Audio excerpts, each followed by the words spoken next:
Chainsaw Man, constando com 11 volumes e 97 capítulos, sendo serializado na Shonen Jump, tendo como responsável pela arte e pela história o Fujimoto Tatsuki, que já produziu alguns outros mangás, como Fire Punch e 2 one-shots, sendo eles Koiwa Momoko e Look Back. Se você caiu aqui de paraquedas e ainda não me conhece, eu sou o Urshides e neste vídeo vou dar minha análise de Chainsaw Man. E esse vídeo obviamente vai ter spoilers, pois no quadro análise sempre tem spoilers, mas caso você nunca tenha lido Chainsaw Man e queira saber a minha opinião dessa obra sem spoilers, eu vou estar deixando nos cards o vídeo que eu comentei sobre, só que sem spoilers. Pois esse vídeo vai ter bastante spoiler e com certeza pode prejudicar a sua experiência com o mangá ou anime, né? Não sei. Mas dado esse aviso, sem mais delongas, vamos começar com o vídeo.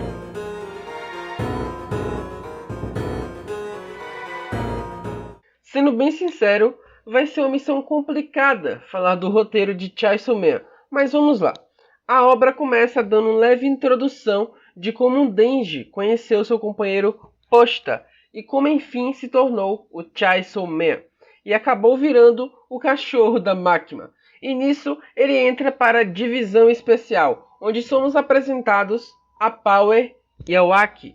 Nesse início, vemos basicamente alguns demônios aleatórios sendo derrotados, enquanto desenvolve alguns personagens, como a Power. Mas esse desenvolvimento é bem fraco, tanto que nem parece que de fato ocorreu. Mas uma coisa que fica claro desde sempre é como a Makima é misteriosa, e isso fica muito evidente quando a obra começa a ficar realmente muito doida, quando enfim a Makima aparentemente morre, mas na real não morre. E nesse meio tempo fica claro também que o Posta, que agora é o coração do Denji, é especial de alguma forma.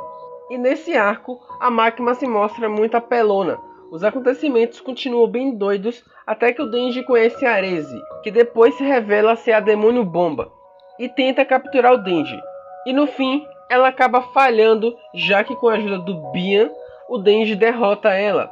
Depois disso, temos uma super quebra, um plot twist eu diria, pois anteriormente a Makima disse que faria qualquer coisa se o Denji derrotasse o Pistola, mas na real ele já está meio que morto e tem apenas partes dele dividida entre os países, então acaba sendo mais uma disputa para ver qual país terá mais poder, o que torna tudo mais interessante ao meu ver.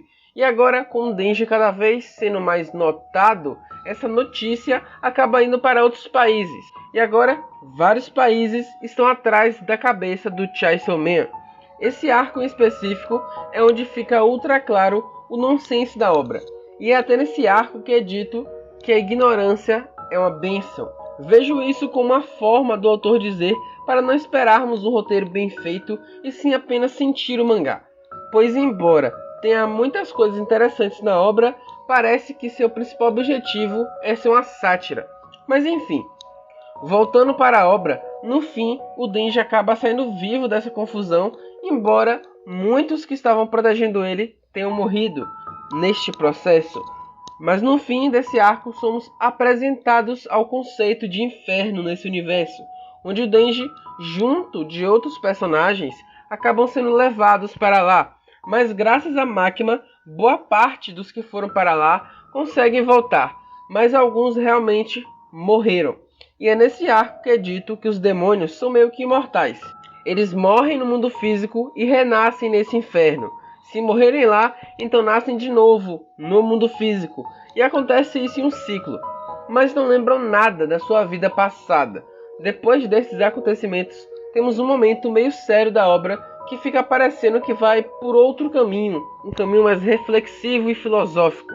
Até que chega um momento que as coisas simplesmente não fazem mais sentido, voltando a ser uma obra mais nonsense. Então por fim, o Denji literalmente come a Makima.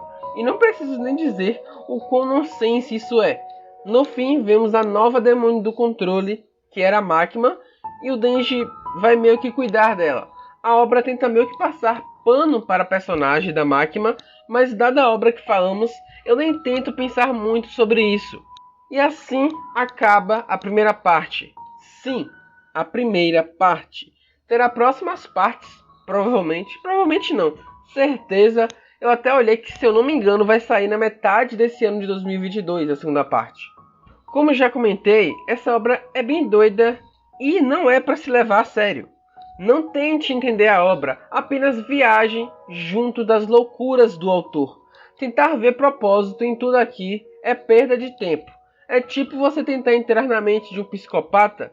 Temos sim algumas referências, sendo até algumas meio bíblicas, mas no fim acredito que não tem significados profundos, dada a obra que falamos. Essa obra, como eu já comentei, ela satiriza bastante, em especial com os shounens, falando que os protagonistas desse gênero têm AIDS mental e tal, ou até mesmo o fato de no fim de cada arco ter muitas mortes. Uma coisa que não comentei é que quando a Power morre, ela diz para o Denji ir procurar pelo demônio de sangue e ser amigo dela, pois embora ela renasça, ela não terá mais as suas memórias.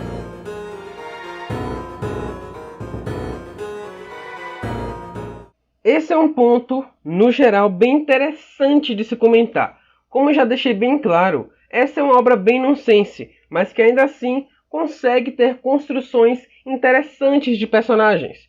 Embora eu ache que falhe um pouco em trabalhar as mudanças desses personagens, pois muitas dessas mudanças são muito abruptas e alguns personagens tinham muito potencial para ser ainda melhores. Então, eu escolhi aqui 7 personagens que, ao meu ver, teve algo para realmente falarmos, que é o Denji, a Power, o Aki, a Himeno, a Arese, o Anjo e a Makima.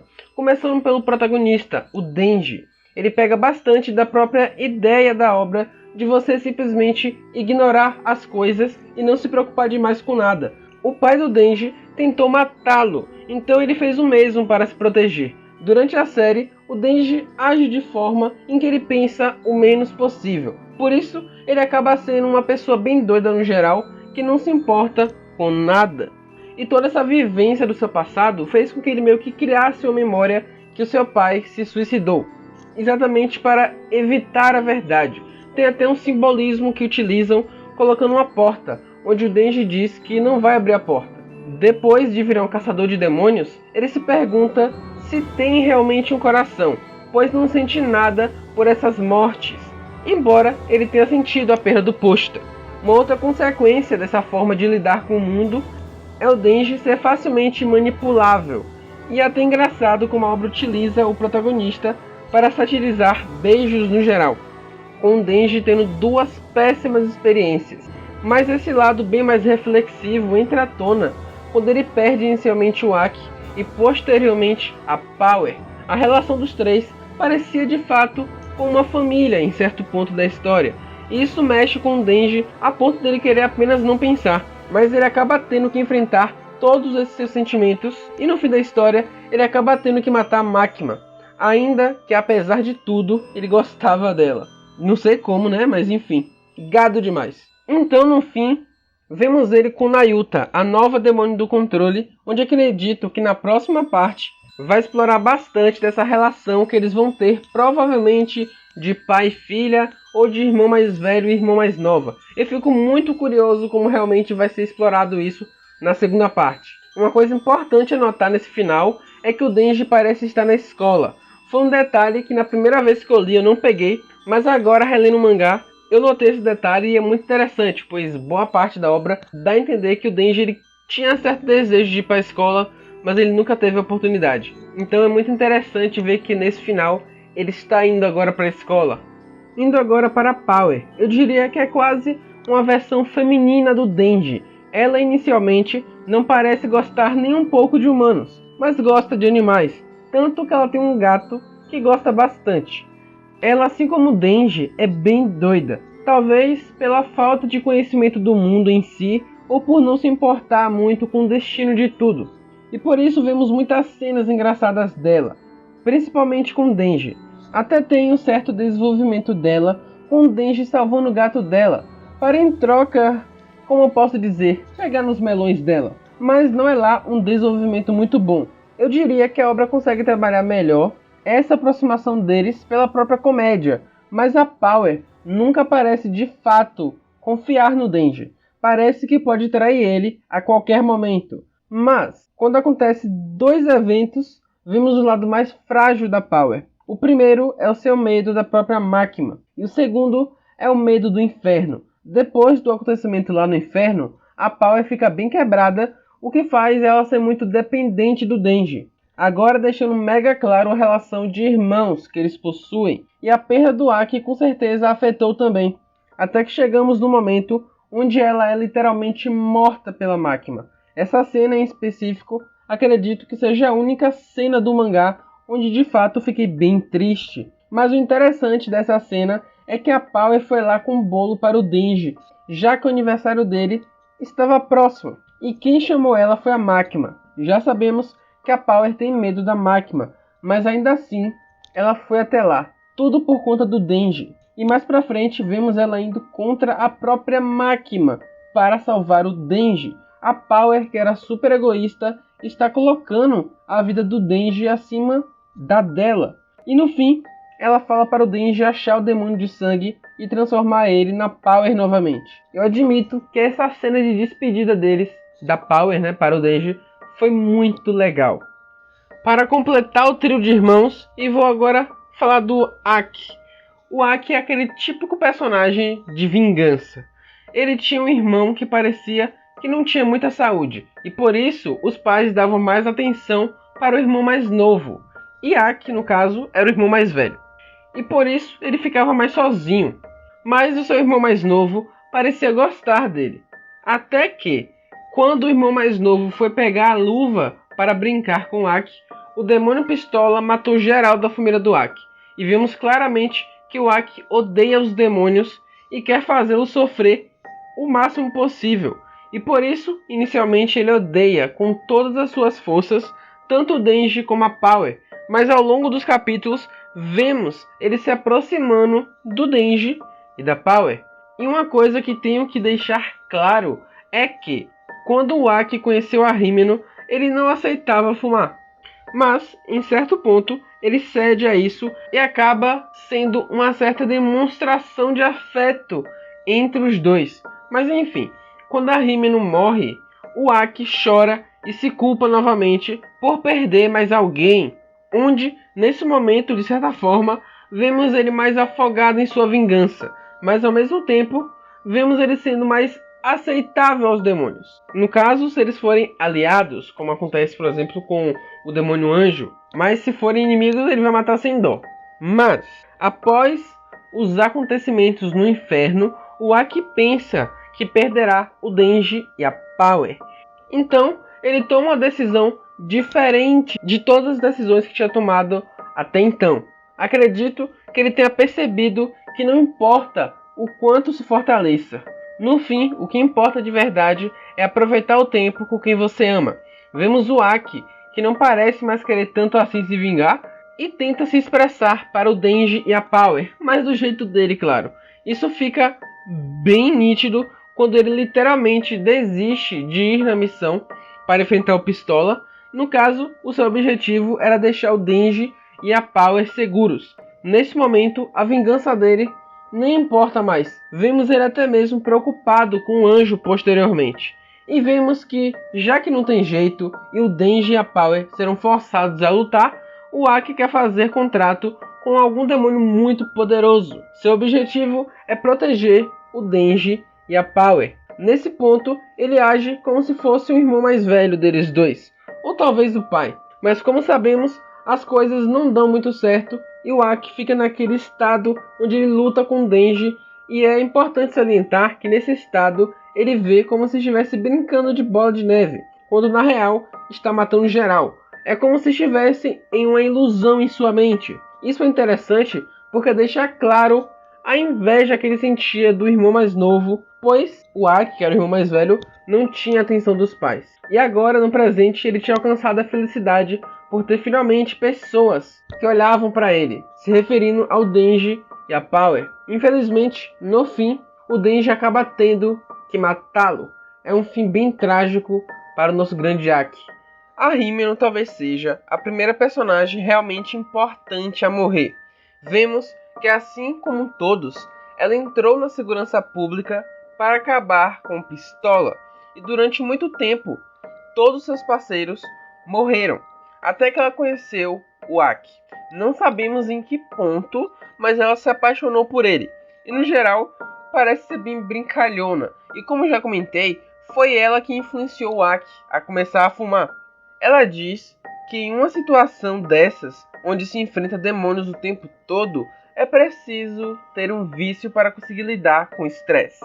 Vemos que ela prioriza bastante o Aki quando ela cogita sacrificar o Denji em vez do Aki perder um tempo de vida.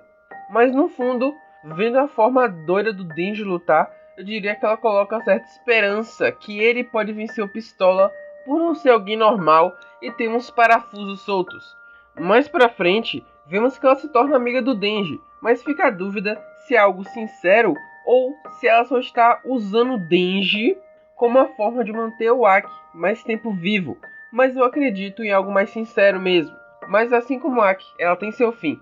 Na real, ela morre antes dele. Ela dá todo o seu corpo para o demônio para que o Aki possa sobreviver. E no fim, pede para ele chorar por ela, pois ele, diferente da maioria, sempre faz isso. Talvez isso que chamou a atenção dela nele. Uma última coisa que gostaria de citar da Himeno é que aparentemente ela deixou um cigarro com o demônio que tinha contrato. Isso é quase que uma despedida dela para o Aki. Não sabemos muito do passado da Arese, mas o que sabemos é que ela foi criada como um rato de laboratório para servir ao governo soviético. Talvez por isso ela faça aquela pergunta se o Denji prefere ser o rato do campo ou da cidade. Ou até, quando está para morrer, vemos vários ratos. Quando a Arese é apresentada, inicialmente parece ser uma garota bem legal. Não tão doida quanto o Denji, mas ainda com a mente suja de certa forma. E até parece que ela tem uma certa escolaridade. É no geral bem divertido ver ela junto do Denji, na escola e no festival. Mas no fundo, ela era o demônio bomba, que tinha que capturar o Denji. Mas ela não parece ser realmente má. Parece que ela realmente gostava do Denji. Talvez por serem parecidos em algumas coisas, e vemos que ela não gosta muito de matar. Prefere que o número de baixas seja o menor possível e até dá dicas ao Denji durante a batalha. No fim, o Denji diz que vai esperar ela no café. A obra dá a entender que talvez ela realmente iria, mas acaba sendo morta e se perguntando por que não matou o Denji na primeira vez que viu ele, onde fica claro o seu sentimento para com ele. E outra coisa que deixa claro é que assim como o Denji, ela não foi para a escola, o que mostra que aquele momento de ambos na escola foi realmente especial para ambos, ou até mesmo aquele momento na piscina. Agora com o Anjo, ele no geral é um personagem bem interessante, mas uma pena que não foi devidamente explorado, mas ainda acho interessante citar ele aqui. Inicialmente, sabemos que ele não é hostil com humanos, sendo assim um demônio bem raro. Mas, através da Makima, ficamos sabendo que ele matou todos do vilarejo onde morava. Durante o mangá, vemos que ele de fato não odeia os humanos, mas ao mesmo tempo não quer que se aproximem dele por conta do seu poder, onde caso toque, a pessoa perde tempo de vida. Tem uma cena bem sutil, mas bem legal, onde ele vê uma humana que está sangrando e pede desculpas porque vai ter que pegar o sangue dela e dar para o Denji, onde fica claro que se importa com humanos de fato. Uma outra cena que mostra um pouco da sua empatia é quando ele não traz o Aki para matar a Arese, para o mesmo não se sentir culpado. Em certo momento, vemos que o Anjo não tinha memória de seu passado, onde ele acaba lembrando das pessoas que o ajudaram a aprender coisas básicas, como falar, mergulhar e até mesmo a pessoa que ele amou. Mas graças à Makima, ele acabou matando todos sem querer. Talvez a sua empatia por humanos randoms seja consequência dessa culpa de ter matado todos que ele amou. Uma pena que essa parte do passado dele foi tão raso. Personagem que, ao meu ver, podia ser bem melhor, tinha muito potencial, mas que infelizmente não foi muito bem utilizado. Embora ainda assim o que teve foi legal e interessante, mas podia ser ainda melhor. Mas para finalizar personagens, e vamos com a grande vilã da história, a Makima. Desde o início ela já é alguém meio suspeita, mas dificilmente nesse início você suspeitaria que ela seria a vilã final. Mas fica claro que ela se utiliza de promessas e chantagens para conquistar o que deseja. Mas embora ela tenha atitudes até meio que desprezíveis, é uma vilã que ainda é carismática de certa forma. Temos alguns momentos que fica claro onde ela só vê os outros como inferiores, como na cena que dá a entender que ela só vê Arese como um rato, ou até o fato dela ter vários cachorros, ou ainda quando ela diz que vê os humanos da mesma forma que os humanos veem os cachorros. A Máquina tinha um contrato com o primeiro-ministro e parece que seu objetivo era acabar com tudo de ruim no mundo, como fome, guerra e etc. E pretendia vencer o Chainsaw Man para atingir tal objetivo. Mas caso ele devorasse a sua existência, estava tudo bem também, porque ela é uma grande fã dele. A Máquina aparentemente queria quebrar o contrato do Pochita com o Denji. Então ela deu tudo o que o Denji queria, inclusive uma família, para ir retirando dele. Podemos até supor que ela manipulou para colocar a Reze na vida dele como uma figura romântica. Seu objetivo era fazer o Denji não querer mais uma vida normal, pois ela queria o Pochita.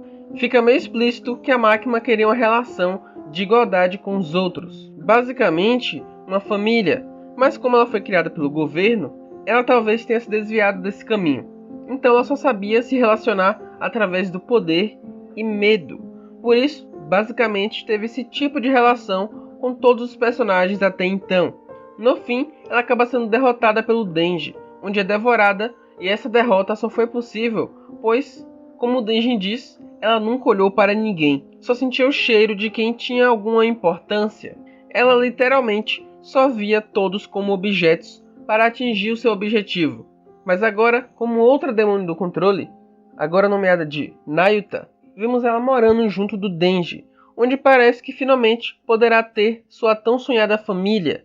A Máquina é uma personagem muito interessante, mas ao meu ver, ficou meio jogado suas motivações e objetivos. Se tivesse sido explorado de forma a ser trabalhada mais cedo, poderia não soar que passar um pano para suas atitudes, mas ainda assim, é uma personagem bem interessante.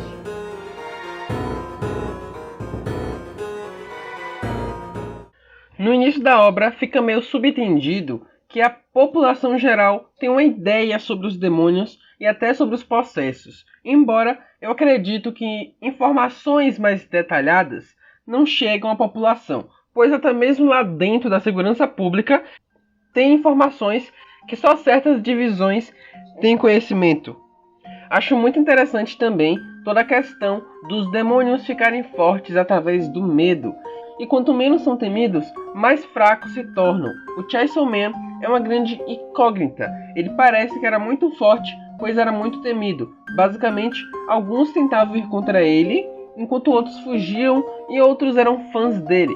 Espero que explique mais na segunda parte, porque ele tem esse poder. Fica meio subentendido que talvez ele foi tão temido que conseguiu esse grande poder. E fica claro que ele pode retirar a existência de qualquer coisa, não apenas demônios. Mas, falando dos possessos em si, é uma questão que eu queria ver ser melhor abordado. Mas basicamente, são demônios que possuíram um corpo humano já morto. E um outro ponto interessante é a forma que os humanos lutam, onde basicamente fazem contratos com demônios. Achei bem diferente. E até os demônios em si, eles podem ou fazer contratos com humanos, ou ser mais tipo anjo, que age mais diretamente nas batalhas. Por falar em contrato, acho muito interessante, pois se um lado cumpre a sua parte, a outra é forçada a fazer o mesmo. Acho que esse conceito é bem único no geral, e por fim gostaria de falar do conceito de inferno.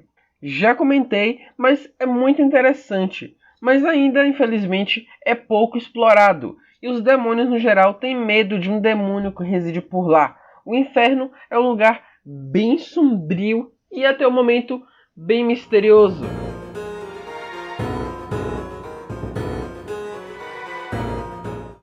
Começando pelo traço. Como já comentei, é bem feinho, mas em umas cenas de ação ficam até boas. Talvez, se não fosse semanal, o autor conseguisse manter uma qualidade maior. E em algumas lutas é um pouco difícil de entender o que acontece, principalmente cenas que envolvem muitos poderes, como na cena que o principal joga gasolina em si mesmo. Pelo menos para mim, tive que fazer um certo esforço para entender. E aproveitando e indo para as lutas em si, a ação da obra, como já falei, é boa. quando são batalhas do Denji. Quando ele não está em cena, as batalhas costumam ser bastante rápidas e sem emoção, vamos dizer assim. Tem até uma cena ou outra do Aki que podem ser legais, ou até mesmo da Power, mas quem brilha mesmo é o Denji, já que ele é um combatente mais de perto, então precisa de bastante coreografia nas batalhas. E também, o Denji ele luta bem mais do que o Aki e a Power. Claro, não é todas as lutas do Denji que são muito boas, mas eu diria que a grande maioria.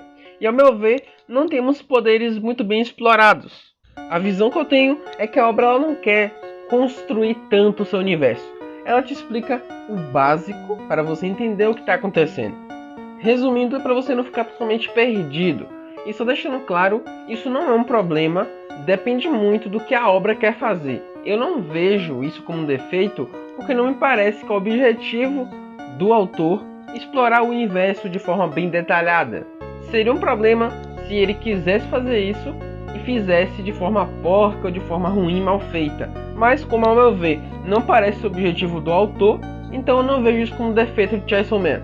Tem algumas habilidades mesmo que são um pouco jogadas na minha opinião, mas enfim, Mas um ponto positivo é que tem umas lutas mais estratégicas que eu gostei bastante, usando até mesmo blefe para se vencer. E embora não seja recorrente, em algumas lutas tem um certo peso emocional, como na luta contra o Aki. Já o ritmo é simplesmente sensacional, quase sempre tem algo acontecendo. O mangá no geral ele é bem frenético, e acho que por você não entender nada, isso meio que te cativa a ler mais e mais. É cada vez mais uma coisa mais maluca que a outra, isso te instiga a querer ler mais do mangá. A obra está seguindo um caminho e aí do nada ela vai para outro caminho, é realmente muita loucura. Acho que esse mangaka deve ter estudado sobre plantas junto do Kishimoto. Porém, ele foi um pouco mais além nesse quesito, eu diria. Concluindo então, Chainsaw Man é uma obra nonsense, que é mais uma sátira. Temos realmente um roteiro interessante que te cativa de fato, mas nada muito profundo. E a aleatoriedade é o que não falta nesse mangá. Percebo que alguns levam a sério demais a obra, reclamando que tinha se tornado uma sátira, quando, ao meu ver, sempre foi isso. O autor parece ter certo potencial em construir climas mais filosóficos em sua obra. Quem sabe se ele trabalhasse mais esse lado, poderíamos ter uma obra bem interessante. Não que eu esteja exigindo que tivesse isso nessa obra especificamente, pois sei muito bem que não era o objetivo. Mas, se ele trabalhar mais a forma como escreve o roteiro e a construção de personagens, aí quem sabe no futuro possamos ter uma obra mais séria dele muito boa. Mas no geral, se você curte uma sátira com roteiro interessante, eu recomendo bastante. Embora não seja recorrente, pode ter momentos que você vai se emocionar e sentir o certo peso da obra. Comenta aí embaixo se você já leu o mangá, se você gostou da obra, e o que você espera da próxima parte do mangá, se você concorda ou discorda da minha visão sobre a obra. Enfim, eu vejo vocês no próximo vídeo e tchau!